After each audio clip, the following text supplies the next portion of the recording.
हिमाचल के सरकारी विभागों में खुली बम्पर भर्तियां, भरे जाएंगे 300 पद, जाने कितनी मिलेगी सैलरी। नमस्कार, न्यूज़ क्लब हिमाचल देख रहे हैं आप और मैं हूं मोहन। आप कहां से यह वीडियो देख रहे हैं कमेंट करके ज़रूर बताएं।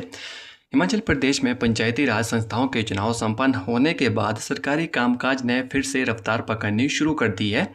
चुनावी प्रक्रिया के दौरान लागू आचार संहिता हटते ही सरकार ने विभिन्न विभागों में लंबे समय से लंबित प्रशासनिक मामलों को निपटाने की दिशा में कदम बढ़ाने शुरू कर दिए हैं।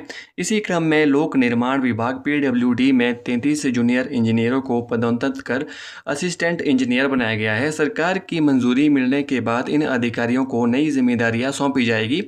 चुनावों के कारण पिछले कई सप्ताह से नियुक्तियां, पदोन्नतियां, तबादलों, विकास कार्यों के टेंडरों और अन्य प्रशासनिक निर्णयों पर प्रभाव पड़ा है। अब आचार संहिता समाप्त होने के बाद विभागों को लंबित मामलों का निपटारा करना और विकास योजनाओं को गति देने के निर्देश दिए जा रहे हैं।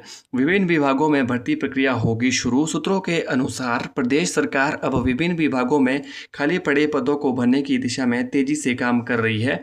लोक निर्माण और जल शक्ति विभाग, शिक्षा विभाग, स्वास्थ्य विभाग सहित कई अन्य सरकारी संस्थाओं में रिक्त पदों की सूची तैयार की जा रही है। अनुमान है कि 300 से अधिक पदों पर भर्ती प्रक्रिया जल्द शुरू हो सकती है। इन भर्तियों से न केवल विभागों में कर्मचारियों की कमी दूर होगी बल्कि युवाओं के लिए भी रोजगार के नए अवसर उपलब्ध होंगे।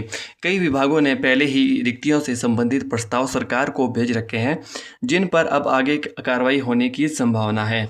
लंबित पदोन्नति मामलों का होगा समाधान। सरकार केवल नई भर्तियां तक सीमित नहीं रहेगी बल्कि लंबे समय से लंबित पदोन्नति मामलों को भी प्राथमिकता के आधार पर निपटाने की तैयारी कर रही है।